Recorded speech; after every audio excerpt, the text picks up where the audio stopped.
In North America and in the UK, the pipe band life is emerging from its hibernation. The Victoria Circuit has started in Australia. The Manitoba Championships are starting this weekend, and the Midwest is starting in mid-April. The new parade season is only weeks away.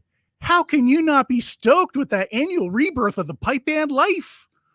From Hamilton, Ontario, Canada, we are live.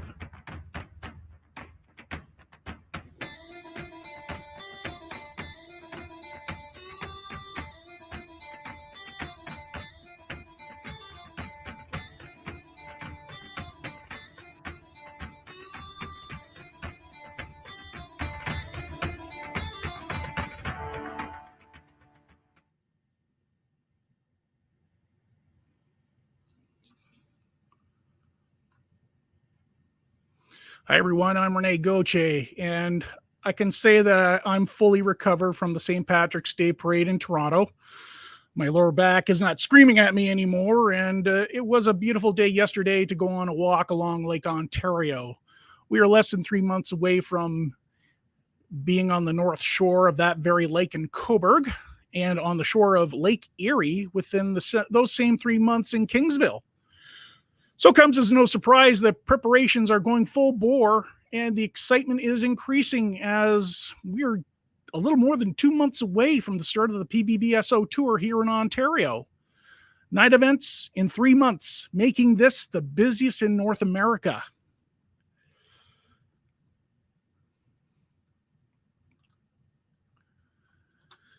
And I could go on about this, but we have a show to do. So let's get busy with the latest news.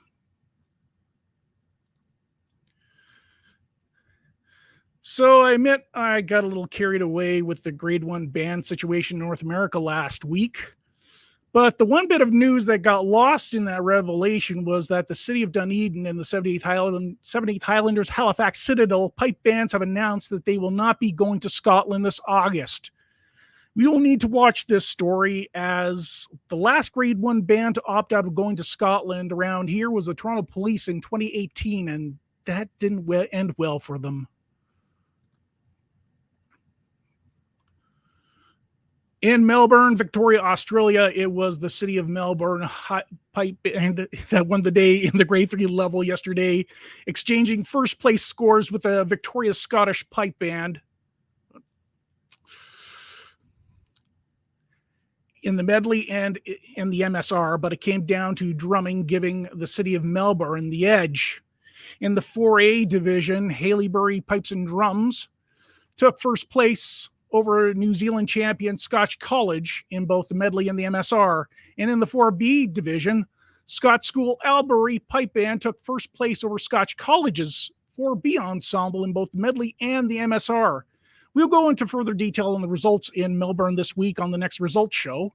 The PBV tour continues with the Victoria Pipe Band Championships in Keysborough this coming weekend. We expect to report on those results next week. And obviously, Hawthorne was the only grade 2 band to compete in Melbourne. Just need to get that out too. In Winnipeg, Manitoba, the Manitoba Circuit begins its series as the PPB-AM Championship begins at the University of Winnipeg on Saturday, April 1st. There will be 3 grade 5 bands, 2 grade 4 bands, and 2 grade 3 bands with only 1 grade 2 entry. We'll be following this event and expect to report the results next week as well. In the Eastern U.S., the Dunedin Highland Games will be hosting 7 grade 5 bands, 4 grade 4 bands, 3 grade 3 bands, and the City of Dunedin grade 1 band in Dunedin, Florida on April 1st at Dunedin Community Center's Highland Park. Once again, we will have those results next week. Lots of events to follow, and you can get the detailed results and analysis here on PBV-TV. But we know you're here for the main event. And our special guest comes to us from the Southern Hemisphere. He began playing in 1974 with the Auckland Boys Town Pipe Band to eventually become the pipe major of that band before moving on to play with the Grade 1 Pipes and Drums of Innis Tartan. He played with the city of Wellington Grade 1 pipe band for 10 years, eventually becoming the pipe sergeant of that band for the remaining 3 years he was with that band. He is an adjudicator in that land known by some of us as Aotearoa, but the rest of us know it as New Zealand, and if I had a good Hackabee, I would give him a proper Maori welcome. He comes to us 100 kilometers north of Auckland in a town called Kaiwaka on the North Island. He is RNZPBA President Iain Blakeley. Welcome to the show, Iain. Thank you, Renee. Wow, what a welcome. Kia ora is the traditional way of Kia ora indeed. You know what? Funny saying enough, hello I was here. going to say that. I was going to say Kia ora. So let's talk. So you began young, obviously. Well, yeah, I did. I think I got into it probably for similar reasons to a lot of people, I suspect. I saw a pipe band participating in a parade, a community parade in town, and I said to my parents, I want to be in one of those. So they duty made it happen.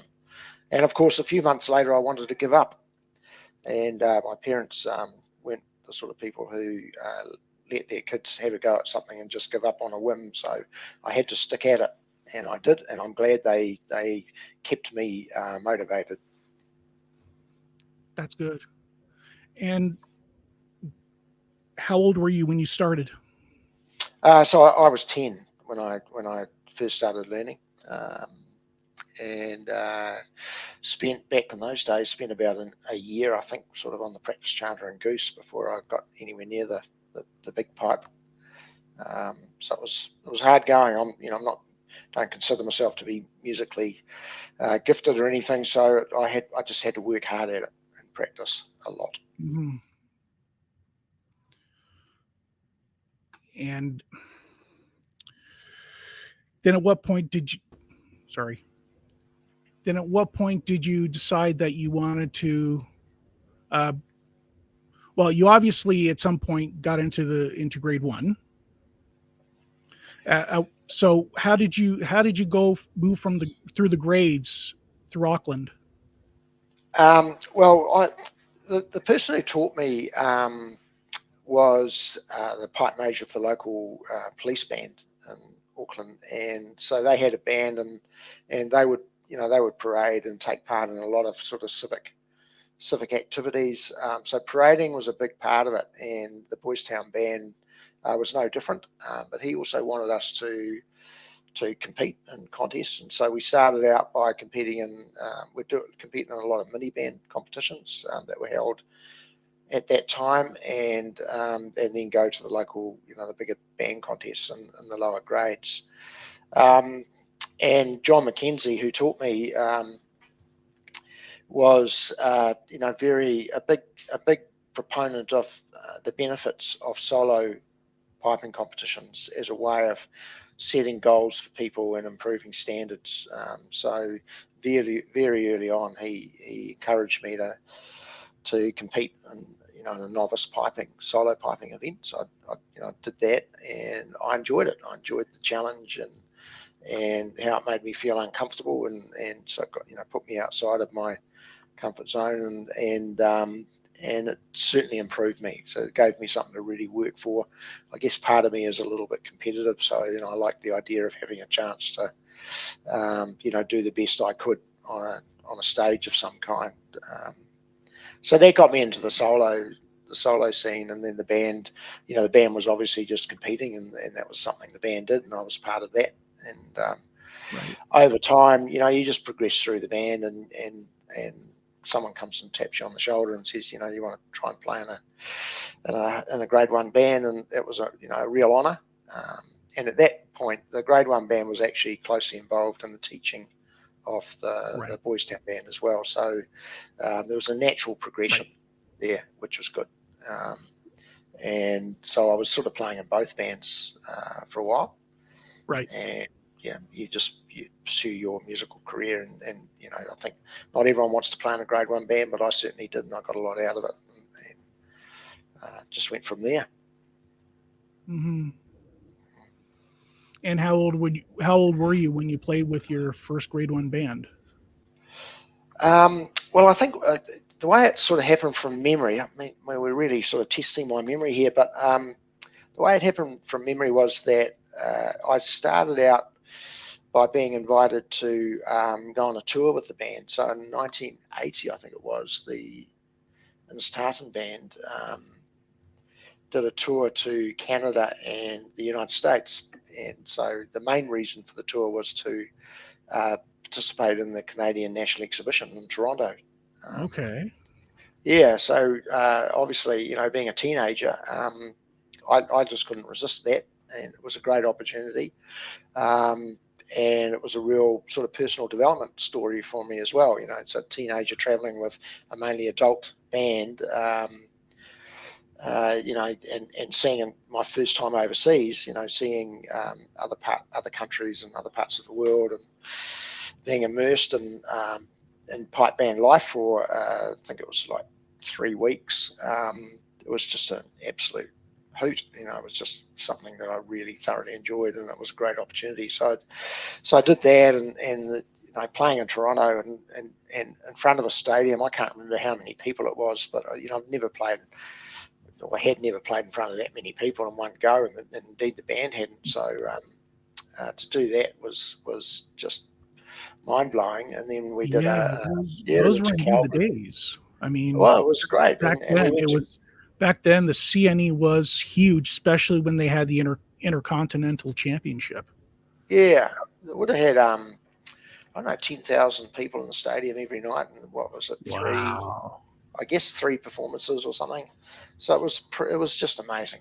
Um, and you know, Toronto's a pretty special place too, and so that blew me away. I'd never been anywhere like that. And yeah, we also went over to Calgary. We played over in Calgary. We did a public performance there, and we went across to then down to California, and we played in the Santa Rosa Highland Games.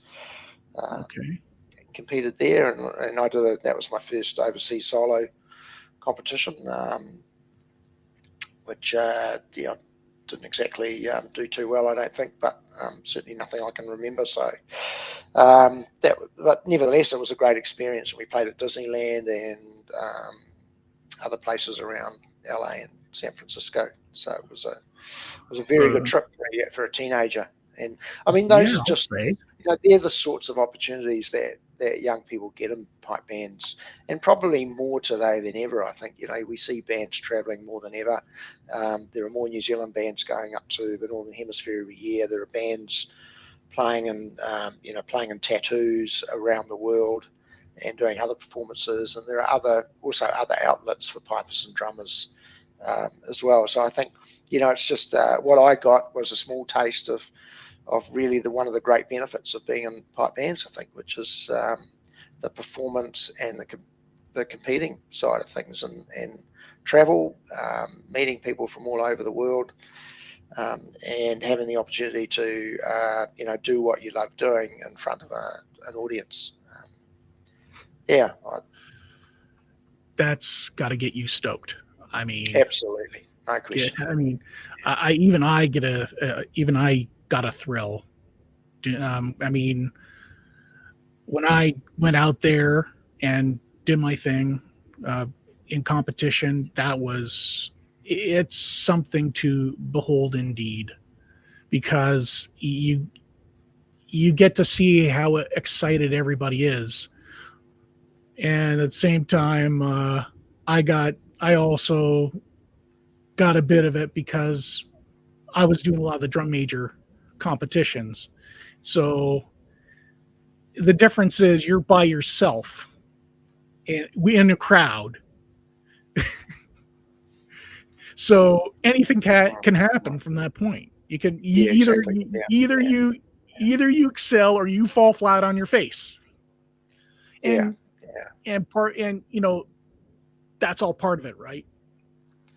Yeah, you know, we all love the music, and you know, we play the music and we enjoy it, and we enjoy getting and honing our skills and getting better at it, and we'll probably listen to the music when we're at home, and listen to other players. But fundamentally, what we do is we're a musical instrument and a musical ensemble that is about having an audience. To me, that's how I see it, and one of the most rewarding aspects of it is having an audience who are appreciating what you're doing, and whether it's competition. Your audience, of course, are the judges in the competition, but performing in a band is in many ways for me more rewarding, because your audience is there to really enjoy the music that you're creating, or the visual spectacle, or whatever it is you're providing, and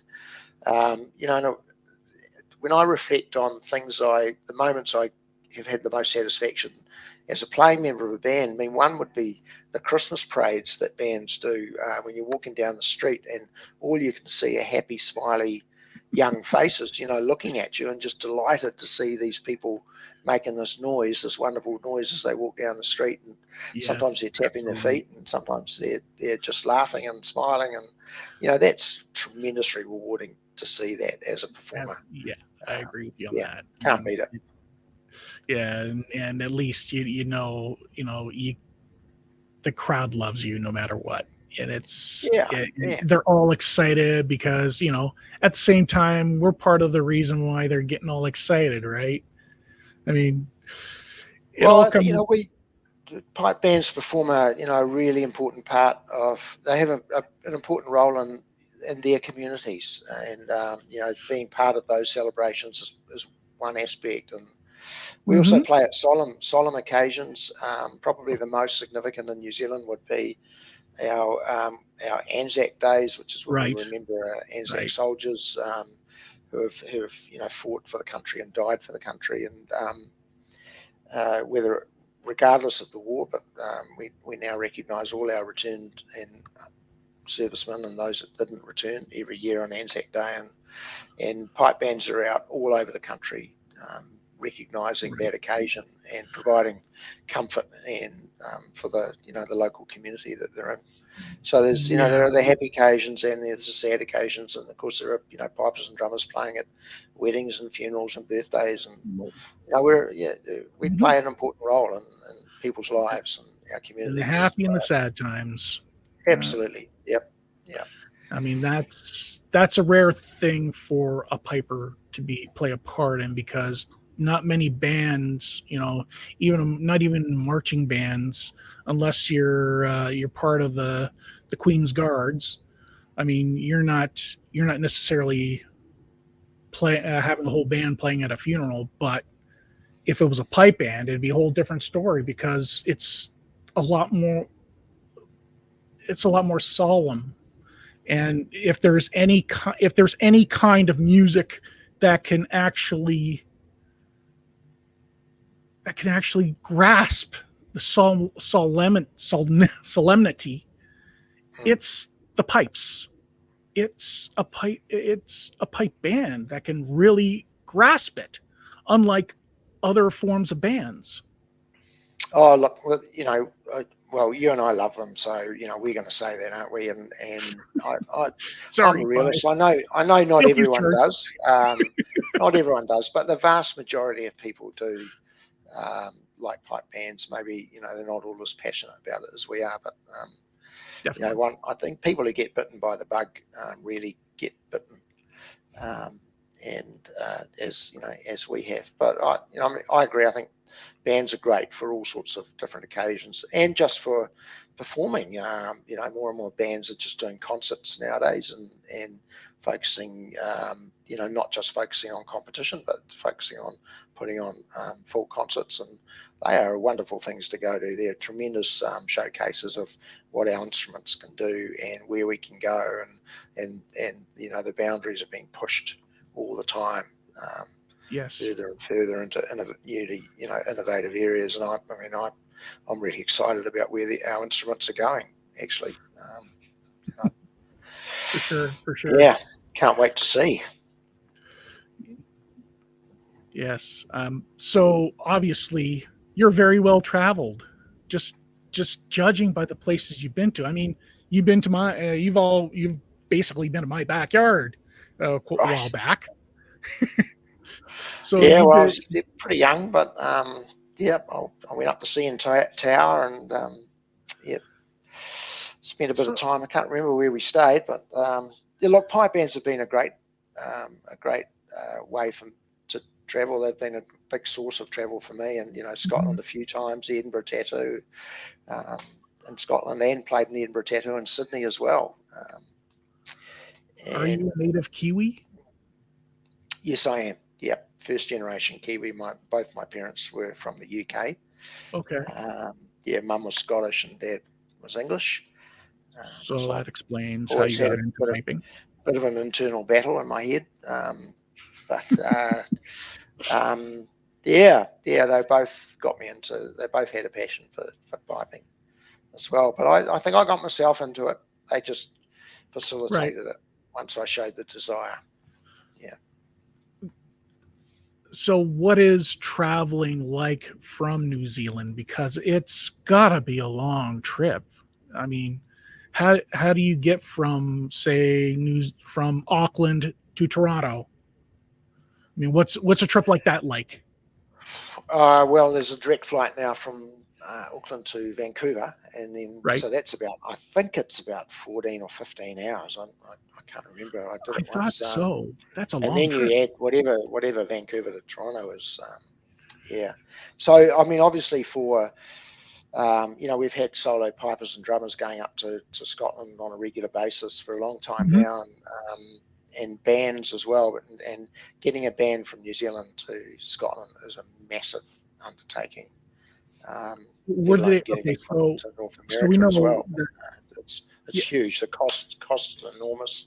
It's best part of it. A day on the planes, and then just the sheer cost of moving the equipment and people. Right. Yeah, I mean, it's massive. So if you're flying, let's say you're flying, okay, obviously if you're going to Toronto, you have to go to Vancouver first. But how do you get? You don't have to, but Right. that's a way. You could fly to New York and then Toronto, I suppose, or somewhere else, or LA and Toronto. Yeah, there's a few ways to get there. Right. And so how do you get from Auckland to, say, Glasgow? Where do you have to stop over before you for a break? Because obviously it's not going to go all the way to Glasgow. Well, we're basically on the opposite side of the world, so we can either go east or go west. And so there are plenty of options, and one way will take you through Australia, Singapore, Dubai, or something like that, and then into Glasgow, or through Hong Kong, or China, through to Glasgow. You can go that way. You might. It might be London that you arrive at first and then go up to Glasgow. And then the other way, obviously, the main route probably would be through Los Angeles, and then Los Angeles to London, then to Glasgow. Okay. Yeah. So plenty of options, but either whatever way you go, there's no shortcut. It's just a long way, and it's very expensive. Well, yeah, because you're not just dealing with the longitude; you're dealing with how far north UK really is. I mean, when you compare it with, say, Hamilton or Toronto, actually, London is further north from us. Yet they have they have a far different climate than we do.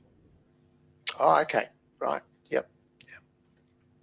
Yeah, look, we're going to have, I think 4 bands from New Zealand will go to the World Champs this year. 3 Grade 1 bands and one, and then St Andrews College which is a Grade 2 band. And yes. And they're looking at bills of between $100,000 and $200,000 easily each, New Zealand dollars to. Yes, very expensive proposition. I suppose US probably maybe roughly half that. Yeah, because so it's a lot of money, and that's how much they love doing what they're doing, and they want don't want to go there. It takes a lot of planning, and now that there's Indeed. been, with not being able to go anywhere for the last 3 years, there's a lot of kind of pent up energy and enthusiasm. So we're looking forward to being back in Scotland, I'm Yes. sure.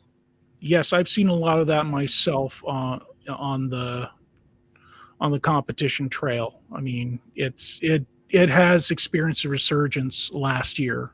The last summer, I've seen bigger crowds than before. It's very, very interesting. Tell me a little about how you became president of the RNZPBA.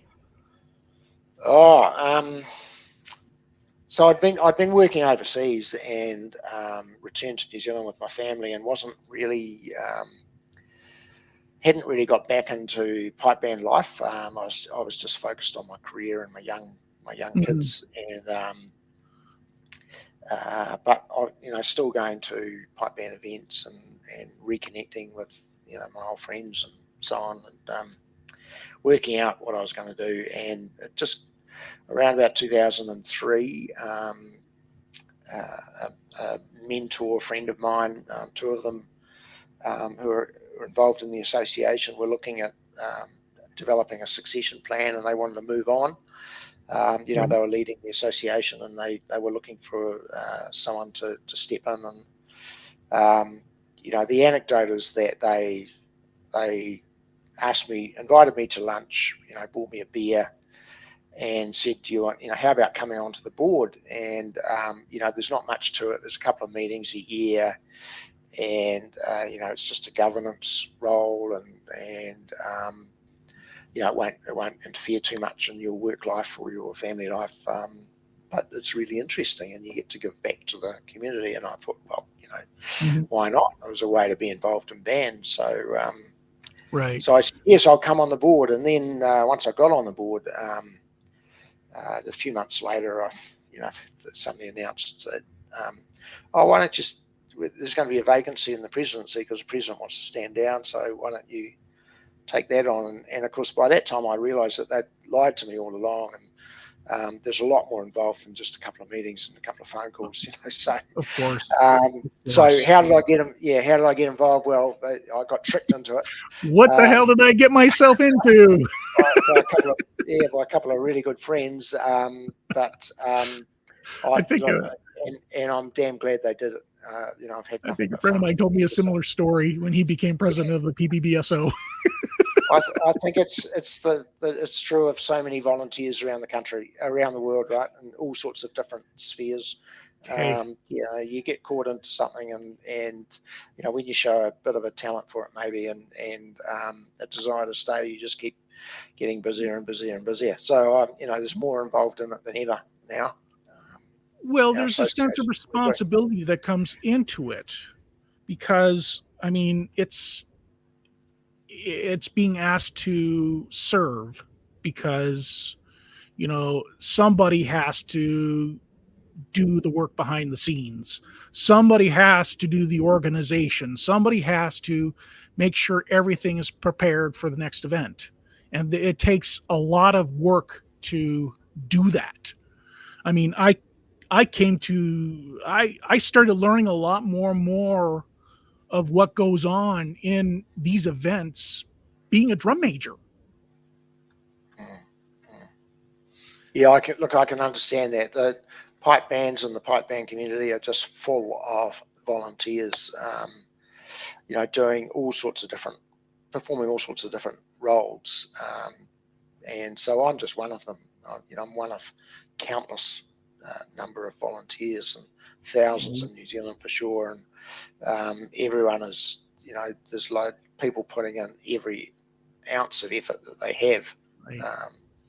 To running contests. I feel, I do hardly anything compared to most volunteers that are at the coalface making stuff happen. But I do it because I love it. I think we all do it because we love doing it, and there's no other reward. We just love doing it. And for those of us who can't perhaps participate in a band at the level we might want to, then it's a way to give back to a craft that, in my case, has given me so much over the years.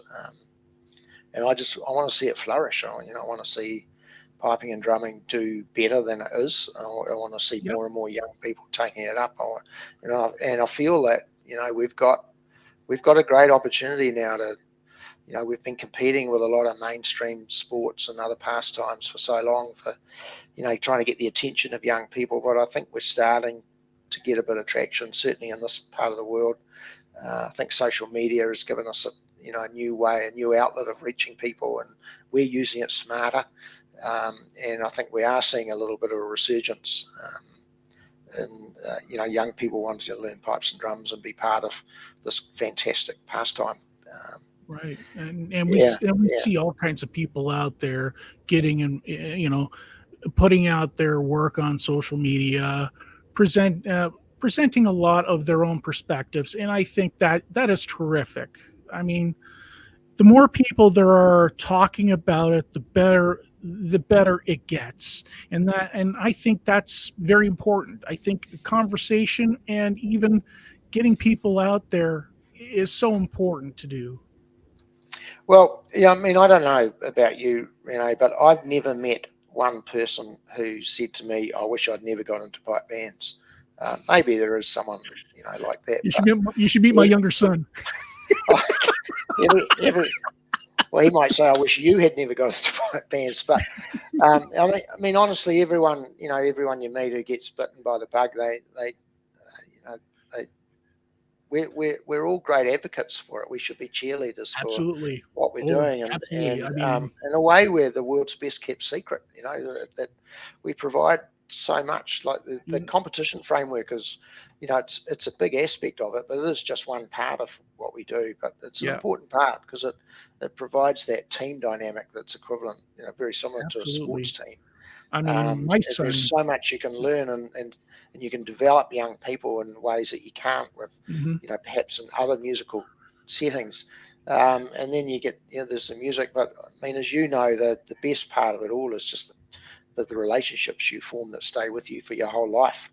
The mates you Yes. make, my closest friends are in pipe bands. They're not people I worked with. And it's a lifetime of reward. So social media and the tools we have nowadays just to tell that story and get more people involved is just, it's an unequaled opportunity. We've never had it before. So I'm really excited about it. That's terrific. That's terrific. So it basically, in the end, getting out there, let I think best probably it's my older son. He's the piper, and he says that his, you know, it doesn't complete his summer if he's not out on the field. I mean, last year he didn't play, and he did feel a little sad about it. But as soon as he got back into practice and everything this season, he's totally excited about getting back out there. He loves playing, and he especially loves being a competitive piper. It's it's something that excites him a lot. Mm, mm. Yeah, no, good for him. I wish him all the best. He's a typical example of what this craft does for us. It gives us sanity. Yeah, That's what it does in well, the end. mostly. So Sometimes I tell you what. Sometimes when I walk into my my music room and I look at my pipes and I start talking to them, I do wonder whether I'm sane. But I'm not so sure. It can be incredibly frustrating as well. Of course, it's not the easiest. yeah, especially when the breeds aren't working for you. Yeah, exactly. Yeah. Yeah. So enough talk about that. Let's talk a little bit about what's happening these days in New Zealand, pipe band wise. I Yeah. understand that everything's pretty much finished now. Yeah, our season starts generally around about November, and Right. we'll wrap up the second weekend of March usually with our Mm-hmm. New Zealand Championships. So we've just had our national championships just a couple of weeks ago in Christchurch, and Yes. that signalled the end of the season. Still, the solo competition season continues on, and we've got a major solo competition coming up over the Easter weekend, which coincides with dancing competitions and Highland Games. But they take place throughout the year typically, and then the band season will come to life again in November. And of course, for those bands that are travelling, there may be some other bands that are going overseas to do other stuff. I'm not sure. I wouldn't necessarily have visibility of all that, but I know, for example, Grade 3 band, the band I play in Auckland, the Auckland Police Pipe Band, they're travelling to Belfast this year to play in the Belfast Tattoo, but they won't be competing anywhere. They're a performing band, and they do compete as well, but on this occasion they're going to play in the Belfast Tattoo. So I guess other bands travel for other reasons, and they'll be they'll be doing that. Yeah, I guess when you're in between seasons, I guess the biggest challenge for a Grade 1 band is to stay sharp, because a lot of the pipe bands around here, it's basically it's in our summer between June and August, leading up to Glasgow for some of those bands.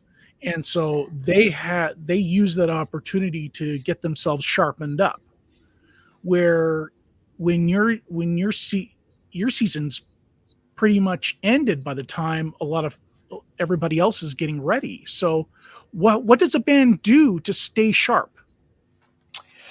Well, it's a good question. I think a thing we've seen certainly at this part of the world over the last decade or so, if not longer, is more and more collaboration and kind of exchange between the Northern Hemisphere and the Southern Hemisphere bands. So we'll see a lot of quite a number of our pipers and drummers will go straight into getting ready for a competition season in the Northern Hemisphere, because they'll go and join a band that might be touring, or they'll go and join a band in Scotland and play up in Scotland or Ireland, or even potentially Canada, North America.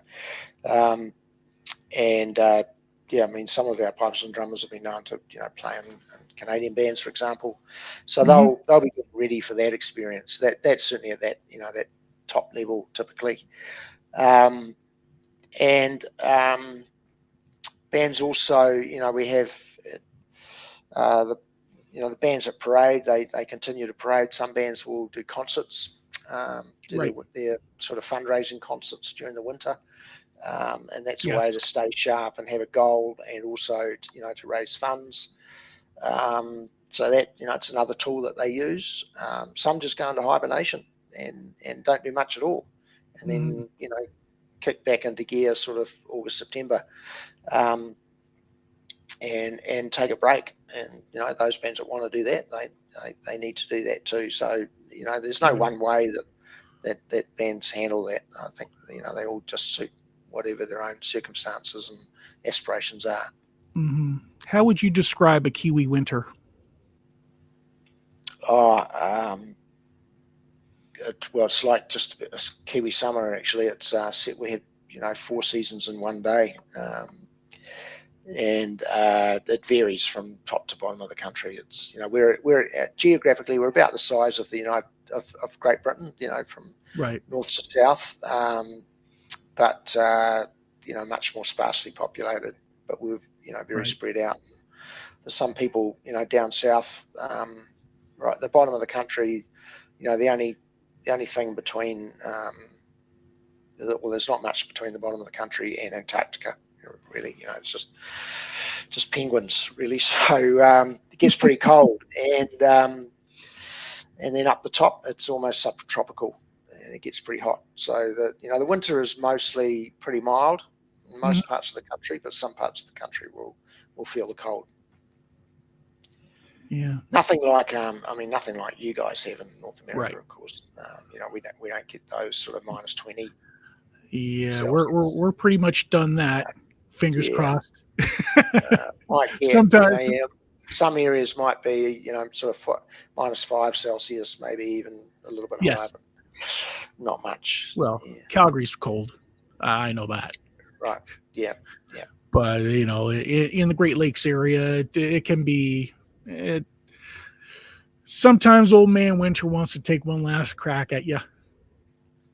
Yes. Yeah. That happens here. We had, I think we had some parts that had snow in our summer. Just gone. Wow.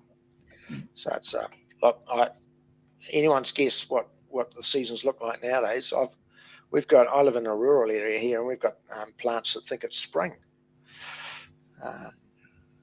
Because we had so much rain, and now the sun's come out. Yeah. I think, it must be spring. So some of the fruit trees are just the complete opposite end of the cycle.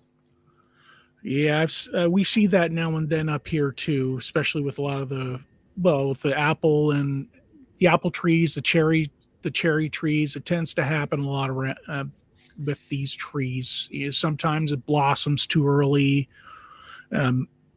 Even after we get a little crack from El Nino, and then before you know it, winter takes one last smack at you, and then everything goes out of whack.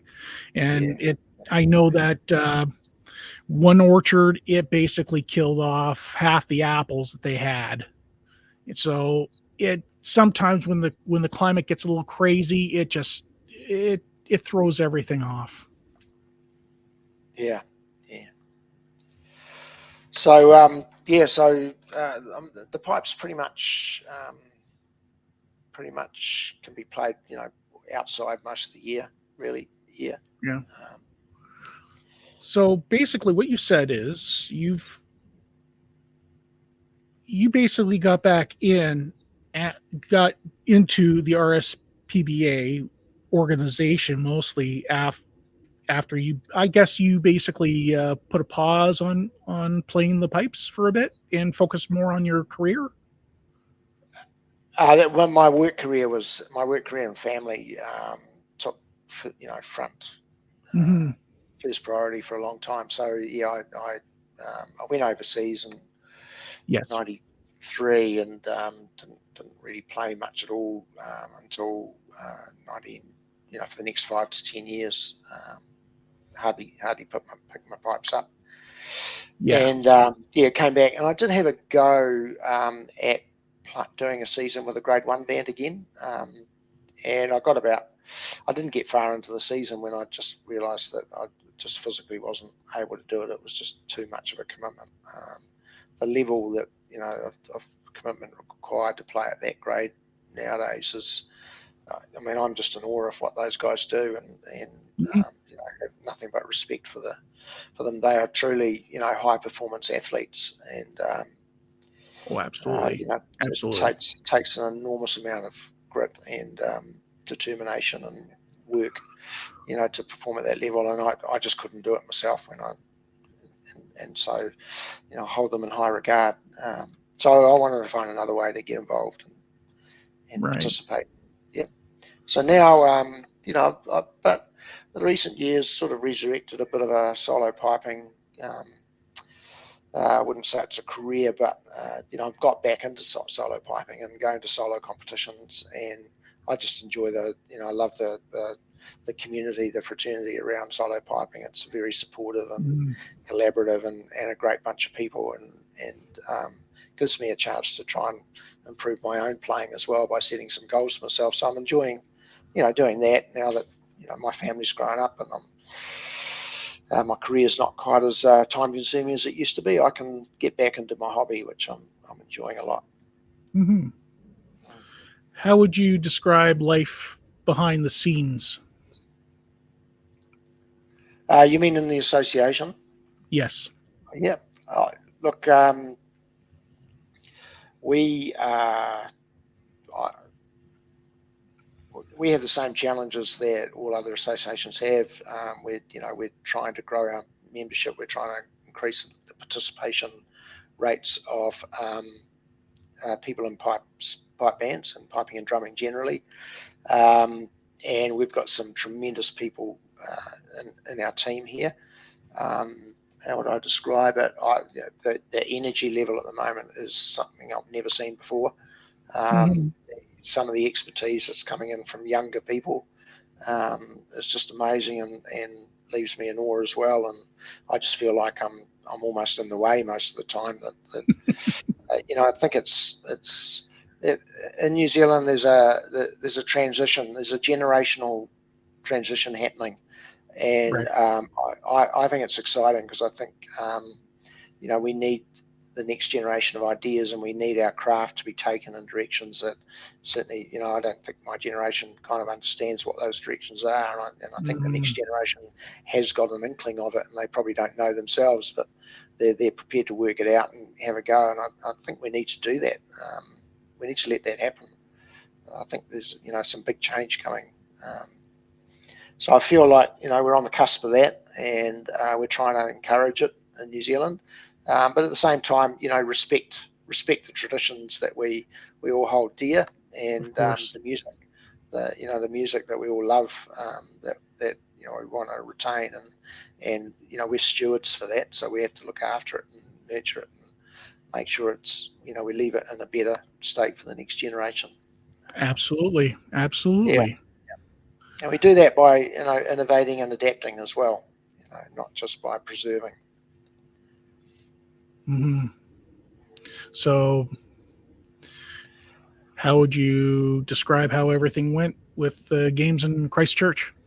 Oh, Christchurch was it was just a remarkable contest. It was absolutely outstanding. We had we have a history of having competitions at Christchurch, national competitions, and it's a favourite, always has been a favourite destination for bands. There's a very strong tradition there, and institutional knowledge of putting on events like that. There's a lot of people who've been involved in a lot of competitions.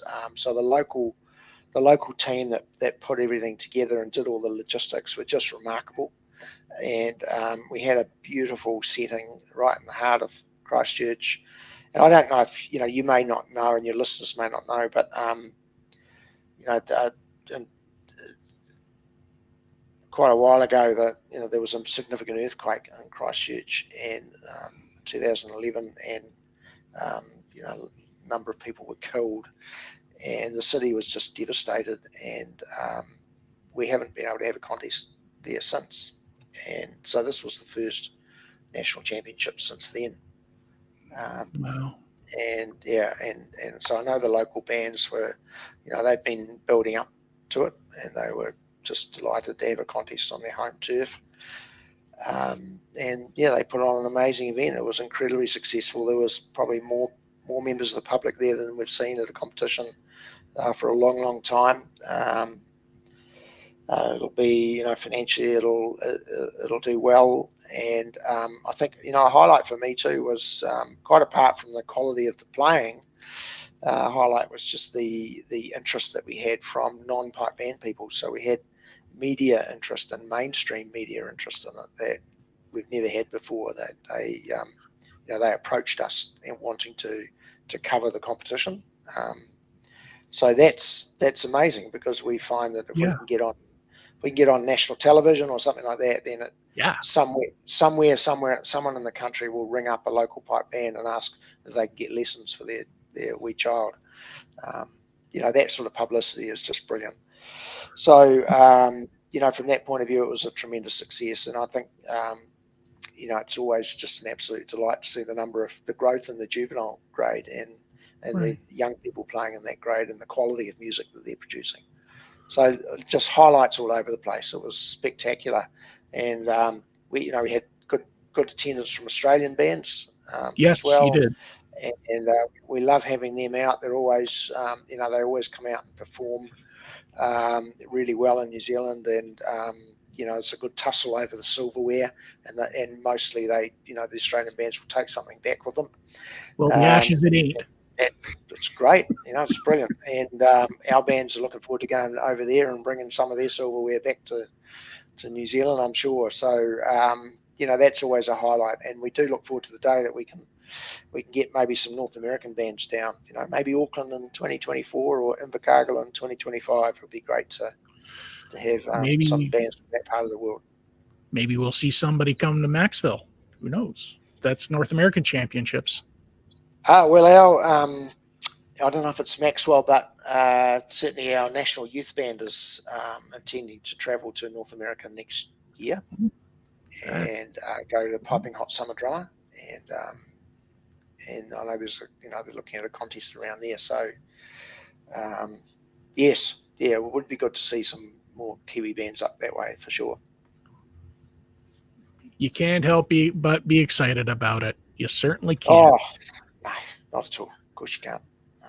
So even in you guys are pumped for your season that's coming up, and we're in the off season, but we've got lots happening. We're going to have seminars and workshops all over the country over the winter. We'll have solo competitions. We've got, as I say, Yes. bands that are travelling up to the Northern Hemisphere.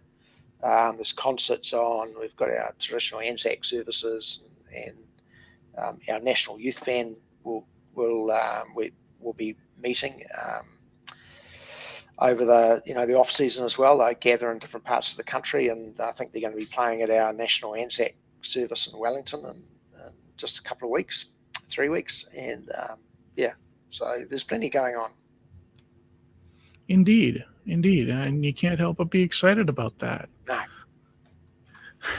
Iain, it's been a pleasure. It is quite breathtaking that I could be talking to somebody on the other hemisphere of this very planet who is almost 14 hours ahead of me.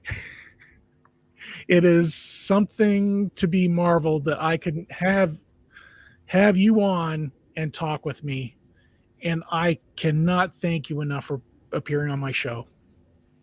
Oh, look, the privilege is all mine, Rene. Thank you very much for for approaching me and giving me the opportunity to have a chat. I could talk about piping and pipe bands and all day long, it's been great to be on your show. Thank you. I wish you all the best for the future shows. I know you're just getting started, and I am. I hope you have a long and successful broadcasting career for pipe bands around the world. Yes, I'm hoping that we can make something of this, because, I mean, when all comes down to it, this is all about the pipe band life, and it's all about, getting people interested in it, getting some interest in it again. And I look at this as a vehicle to do that with. I agree, and it's also making those global connections, right, and bringing that global community closer together. I'm sure one day we might even have the opportunity to meet. You never know. I am looking very forward to that, Iain. Thank you so much. Thank you, Rene.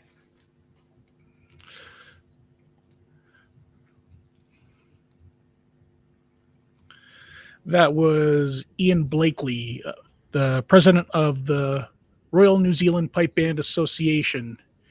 And when I come back, I will have my final thoughts right after this.